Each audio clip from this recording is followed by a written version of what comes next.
ഈ വീണ്ടും ഞാനിത് ചോദിക്കുന്നത്, ഇനി ഒരിക്കലും ഒരു കുടുംബത്തിലും ഈ അവസ്ഥ ഉണ്ടാകരുത്. കാരണം ഞാൻ റഹീമിക്ക ഇവിടെ വന്ന് കാണുമ്പോൾ റഹീമിക്ക ഏത് സമയവും പൊട്ടിപ്പോകുന്ന ഒരു അഗ്നിപർവ്വതം കണക്കെ ഇരിക്കുകയാണ്. അപ്പം റഹീമിക്കയെ സംബന്ധിച്ച് നമുക്കറിയാം, ഒരു വലിയ വേദനയാണ്. അദ്ദേഹം ആ കുടുംബത്തിന് വേണ്ടിയിട്ടാണ് ഈ വിദേശത്ത് പോയി കിടന്ന് ഇത്രയും കഷ്ടപ്പെട്ടത്.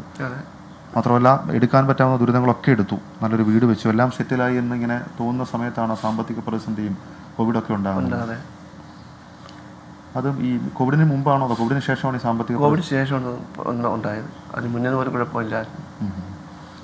അതിന് മുൻപ് ഞാനൊരു ഫോട്ടോ കണ്ടു, നിങ്ങളുടെ ഒരു കുടുംബ ഫോട്ടോ. അതിനകത്ത് നമ്മൾ ഇവിടെ എല്ലാവരും ഉണ്ടായിരുന്നു, 4 പേരും ഉണ്ടായിരുന്നു. അത്രയും സന്തോഷത്തോടായിരുന്നു അതിന് മുൻപൊക്കെ സംസാരിച്ചിരുന്നത്. അതെ അതെ, സന്തോഷകരമായ ജീവിതമായിരുന്നു. ഇതെപ്പോഴാണ് നമ്മളുടെ ജീവിതത്തിനകത്തൊരു ട്രാജഡി ഉണ്ടാകുന്നത്? അത് ഈ കൊറോണയ്ക്ക് ശേഷം വന്നതാണ്. അതിന് മുന്നേ ഒരു കുഴപ്പമില്ല, നല്ല സന്തോഷകരമായിട്ട് മക്കളും നമ്മളെല്ലാം സന്തോഷമായി ജീവിച്ചത്. അവർക്ക് വേണ്ടുന്നതെല്ലാം ഞാൻ ചെയ്ത് കൊടുത്തിട്ടുണ്ടായിരുന്നു, മക്കൾക്ക് വേണ്ടുന്നതെല്ലാം. ഒരു ബിസിനസ് ലോസ് എന്നാണ് ഞാൻ മനസ്സിലാക്കുന്നതല്ലേ? ഗൾഫിൽ വെച്ച് ബിസിനസ്സിൽ ഒരു നഷ്ടം ഉണ്ടായി. നമ്മൾ ഈ 7 വർഷമാണെന്ന് തോന്നി അവിടെ. 6.5 വർഷം കഴിഞ്ഞു. 7 വർഷം. ഈ 6.5 വർഷമായിട്ടും നമ്മൾ ഈ പണം അയക്കുന്നുണ്ടായിരുന്നു നാട്ടിൽ? അയക്കുന്നുണ്ടായിരുന്നു, ആവശ്യത്തിന് ചിലവിനുള്ള പൈസകളൊക്കെ ഞാൻ അയച്ചു കൊടുക്കാറുണ്ടായിരുന്നു. അപ്പോഴൊന്നും ഞാനിക്കായിട്ട് ഇത് ചോദിക്കുന്നത്, ഞാൻ വീണ്ടും ആവർത്തിക്കുകയാണ്, ഇനി ഒരിക്കലും ഒരു തരത്തിലും ഒരു പ്രശ്നം, അതായത് ഒരു തരത്തിലും ഒരു കുടുംബത്തിൽ ഈ രീതിയിലുള്ളൊരു ദുരിതാവസ്ഥ, ഒരു ദുഃഖാവസ്ഥ ഉണ്ടാകരുതെന്ന ഒരൊറ്റ കാരണത്താലാണ് 24 ഇപ്പോൾ ഈ റഹീമുമായി സംസാരിക്കാൻ തന്നെ തയ്യാറായിട്ടുള്ളത്. ഈ ഇത്രയും വലിയ പ്രശ്നത്തിലേക്ക് അതിനു മുൻപ് ഒരൊറ്റ കാര്യം കൂടി, 6:37 ആകുന്നു, റഹീം നോമ്പെടുത്തിരിക്കുകയാണ്.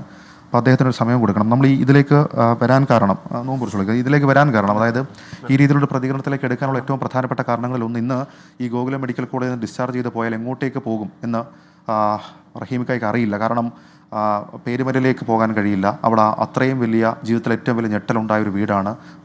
താഴെ പാങ്ങോടേക്ക് പോകാൻ കഴിയില്ല, അവിടെയും വലിയ ഓർമ്മകളുണ്ട്. മാത്രമല്ല റഹീമിക്കയുടെ ബന്ധുക്കൾ അവരെ സമ്മതിക്കില്ല. ഇനി ഷെമിയുടെ വീട്ടിലേക്ക് പോകാനും നിവൃത്തിയില്ല. ഇപ്പോൾ നമ്മൾ ഈ സംസാരിച്ചുകൊണ്ടിരിക്കുന്ന സമയത്ത് ഈ ഡിസ്ചാർജ് പ്രൊസീജിയേഴ്സ് ഈ ആശുപത്രിയിൽ, ഞങ്ങൾ ഈ ഗോകുലം മെഡിക്കൽ കോളേജിൽ നിന്നാണ് സംസാരിക്കുന്നത്, ഡിസ്ചാർജ് പ്രൊസീജിയേഴ്സ് ആശുപത്രിയിൽ നടക്കുകയാണ്. ഞാൻ വീണ്ടും ഒന്ന് ചോദിക്കുകയാണ്, നമ്മളുടെ ഇത്തരം പ്രതിസന്ധിയിലേക്ക്, ഇത്രയധികം കടങ്ങളിലേക്ക് നമ്മൾ പോകാൻ കാരണമെന്താ? കാര്യം പലതരത്തിലുള്ള പ്രചരണങ്ങളുണ്ട്, പക്ഷേ വാസ്തവത്തിൽ ചിലത് പോലീസ് ഉദ്യോഗസ്ഥർ, അത് ഒരുപക്ഷെ പ്രേക്ഷകരുടെ മുമ്പിലേക്ക് ആദ്യമായി തരുന്ന ഒരു വിവരമായിരിക്കും. ഈ പോലീസ് ഉദ്യോഗസ്ഥർ നമ്മളോടൊരു കാര്യം പറഞ്ഞിട്ടുണ്ട്, ഈ ബാങ്കിൻ്റെ ഇടപെടലടക്കം. ഇക്കായ്ക്കറിയാവുന്ന സാമ്പത്തിക ബാധ്യത എത്രയായിരുന്നു? എനിക്കറിയാവുന്ന ബാധ്യത ഈ ബാങ്കിലെ ഇടപാട് ഉള്ളൂ. പിന്നെ എൻ്റെ കുഞ്ഞുമാന് കുറച്ച് പൈസ വാങ്ങിച്ചിട്ടുണ്ട്, അത് എൻ്റെ അറിവിലായിട്ടുള്ളൂ. നമ്മൾ ക്ലിയറായി പറഞ്ഞു കഴിഞ്ഞാൽ, വെഞ്ഞാറമൂട് സെൻട്രൽ ബാങ്കിൽ നിന്ന് കുറച്ച് വർഷങ്ങൾക്ക് മുൻപ് ഒരു ലോൺ എടുത്തിട്ടുണ്ടായിരുന്നു. എത്ര ലക്ഷം രൂപയായിരുന്നു? ഹൗസിംഗ് ലോൺ 15 ലക്ഷം രൂപ എടുത്തിട്ടുണ്ട്. അത് അടയ്ക്കാനുള്ള നമ്മൾ അടച്ചിരുന്നത്? ഞാൻ പൈസ അയച്ചു കൊടുത്ത് അടയ്ക്കാൻ പറഞ്ഞ് എല്ലാം ക്ലോസ് ചെയ്തിട്ട് NOC വെച്ച് വയ്ക്കാനും പറഞ്ഞു. പക്ഷേ കുറച്ച് പൈസയുടെ ബാലൻസ് ഒന്ന് അടയ്ക്കാൻ എത്തുന്നത് വീണ്ടും കൂടി വരികയാണ് ചെയ്തത്. നമ്മളത് ഈ സെൻട്രൽ ബാങ്കിൽ അടയ്ക്കാൻ വെച്ചിരുന്ന പൈസ കൂടിയേ വന്നിരിക്കുന്നു. പിന്നുള്ളത് തട്ടത്തുമലയിലെ നമ്മളൊരു പേരൊന്നും പറയണ്ട, ഒരു ബന്ധുവിൻ്റെ കയ്യിൽ നിന്ന് വാങ്ങിയൊരു പണമാണ്. അത് എത്ര ലക്ഷം രൂപ ഉണ്ടെന്ന് അറിയാമോ? അത് എന്നോട് പറഞ്ഞത് 4 ലക്ഷം രൂപയും കുറച്ച് സ്വർണ്ണം പണയം വെച്ചിട്ടുണ്ടെന്നാണ്. അതെന്തിനായിരുന്നു അതൊന്നും പറഞ്ഞിട്ടില്ല. എന്തെങ്കിലും ആവശ്യം വാങ്ങിച്ചിട്ടുള്ളതായിരിക്കും, പറഞ്ഞിട്ടില്ല. അതിപ്പോൾ പറഞ്ഞതാണല്ലേ? ഇല്ല, നേരത്തെ എനിക്കറിയാവുന്ന ഒരു കാര്യം, ഇത്രയും കടം എനിക്കറിയാവുന്ന കടം. ഈ 2 കടം, അതായത് നമ്മൾ 15 ലക്ഷം രൂപ സെൻട്രൽ ബാങ്കിൽ നിന്ന് എടുത്തതിൻ്റെ ബാക്കി എല്ലാം അയച്ചു കൊടുത്തിരുന്നു. അവശേഷിച്ച കുറച്ച് പൈസയും അതേപോലെ തട്ടത്തുമലയിലെ ബന്ധുവിൻ്റെ കയ്യിൽ നിന്നും വാങ്ങിയ 4.5 ലക്ഷം രൂപയും കുറച്ച് ആഭരണവും, അത് മാത്രമാണ് ഇക്കായ്ക്കറിയാവുന്നത്. എനിക്കറിയാവുന്നതേ ഉള്ളത്. അതിനുശേഷം ഇങ്ങനെ ഈ കടം വന്നത് എങ്ങനെയാണെന്ന് ഇക്കായ്ക്ക് അറിവുണ്ടോ? ഇതിനെ കുറിച്ച് അറിയത്തില്ല. കാരണം ഇപ്പോൾ ഇവിടെ വന്നതിന് ശേഷം ബാങ്കിലെ അസിസ്റ്റൻറ്റ് മാനേജർ നിരന്തരം ശല്യം ചെയ്തിട്ടുണ്ടെന്നാണ് പറഞ്ഞത്. അദ്ദേഹം ബാങ്ക് തുറന്നു കഴിഞ്ഞാൽ രാവിലെ 8 മണി തൊട്ട് ഇങ്ങനെ വിളിച്ചുകൊണ്ടിരിക്കും, 9 മണി തൊട്ട് വിളിച്ച് രാത്രി വൈകുന്നേരം 5 മണി വരെ നിരന്തരമായി വിളിച്ച് ശല്യം ചെയ്തുകൊണ്ടിരുന്നു. ഇത് അടയ്ക്കാനുള്ള പൈസ ആണെന്നാലും ഒരു സമയം കൊടുക്കുക, അല്ലെങ്കിൽ അദ്ദേഹം വന്ന് വീട് ജപ്തി ചെയ്യും.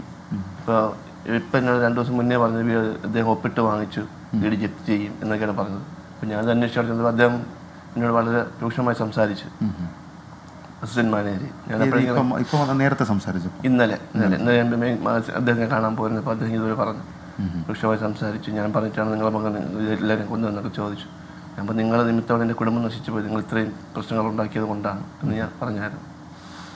ഇതൊരു പുതിയ വിവരമാണ്. ഇതാണ് ഞാൻ പ്രേക്ഷകരോട് പറയാനുണ്ടെന്ന് പറഞ്ഞൊരു കാര്യം. അതായത് വെഞ്ഞാറമൂട് സെൻട്രൽ ബാങ്കിലെ ഒരു അസിസ്റ്റന്റ് മാനേജർ, ഇത് പോലീസും നമ്മളോട് സ്ഥിരീകരിച്ചൊരു കാര്യമാണ്, ഒരു അസിസ്റ്റന്റ് മാനേജർ നിരന്തരം റഹീമിൻ്റെ കുടുംബത്തെ ഈ പണത്തിൻ്റെ പേരിൽ എനിക്ക് തോന്നുന്നു ഒരു പേപ്പറൊക്കെ ഒപ്പിട്ട് വാങ്ങി, ജപ്തി ചെയ്യുന്നു അത് എന്നായിരുന്നു ഈ സംഭവത്തിന് ഏത് ദിവസം മുൻപ്? ഇന്നലെ ഞാൻ അറിഞ്ഞത് സംഭവം ഞാൻ പറഞ്ഞത്. അതായത് ജപ്തി ചെയ്യാൻ തടസ്സമില്ല എന്ന് പറഞ്ഞൊരു പേപ്പറൊക്കെ ഒപ്പിട്ട് വാങ്ങിച്ചെന്നാണ് എന്നോട് വൈഫ് പറഞ്ഞിരുന്നത്. അത് നിർണായകമായ മൊഴിയാണ്. കാര്യം ഷമിയുടെ മൊഴി ഇപ്പോഴും നമുക്ക് വിശദമായി പോലീസിന് എടുക്കാൻ കഴിഞ്ഞിട്ടില്ല. അപ്പം അങ്ങനെ ഒരു ബാധ്യതയിൽ ഒരു നിരന്തരമായിട്ടുള്ളൊരു ബുദ്ധിമുട്ടിക്കൽ ബാങ്കിൻ്റെ ഭാഗത്തു നിന്നുണ്ടായി എന്നുള്ളത് ഇപ്പോൾ റഹീമിൻ്റെ ഭാര്യ ഷമി റഹീമിക്കോട് പറഞ്ഞിട്ടുണ്ട്. മറ്റ് ബാധ്യതകളുടെ കാര്യത്തിൽ എന്താ പറഞ്ഞത്? ഈ തട്ടത്തുമലയിലെ തട്ടത്തിലത്തെ ബാധ്യതയുണ്ട്. അവരിങ്ങനെ കറക്റ്റ് സമയമാകുമ്പോൾ പലിശയ്ക്ക് ഇങ്ങനെ ബുദ്ധിമുട്ടിക്കാറുണ്ട്.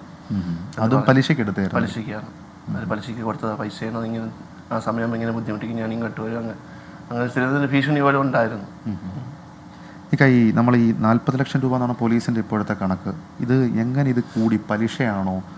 ഇതെങ്ങനെയാണ് നിക്കായ്ക്ക് ഒരു ധാരണയില്ല, അതിനെക്കുറിച്ച് ധാരണയില്ല. ഇപ്പം നിക്കത് ഷമിയോട് ചോദിച്ചിരുന്നോ, വൈഫിനോട് ചോദിച്ചിരുന്നോ? ഇതിനെക്കുറിച്ചൊന്നും ഇതുവരെ ഒന്നും പറഞ്ഞു. ചോദിക്കാൻ പറ്റുന്ന മാനസികാവസ്ഥ അല്ല. അതിനെക്കുറിച്ചൊന്നും ചോദിച്ചിട്ടില്ല. നമുക്ക് എങ്ങനെ ആരോഗ്യം വീണ്ടെടുക്കുക എന്നുള്ളതായിരുന്നു. അതാ ആരോഗ്യവും മെൻ്റൽ ഹെൽത്തും വീണ്ടെടുക്കുക എന്നുള്ളതാണ്.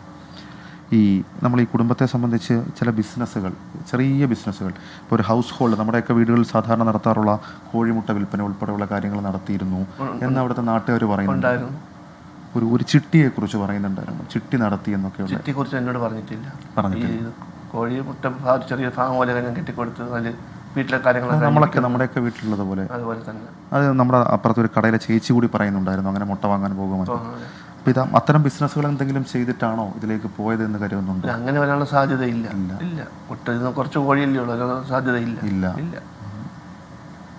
അപ്പോൾ അത് നമുക്ക് വഴിയത് നമുക്ക് പതുക്കെ എന്തായാലും ഇക്കായ്ക്കത് മനസ്സമാധാനം കിട്ടുന്ന ഒരു ചോദ്യം കൂടിയാണ് അതിൻ്റെ ഉത്തരം. കാരണം എങ്ങനെയാണ് ഇത്ര അധികം കടമായത്? പിന്നെ ഞാൻ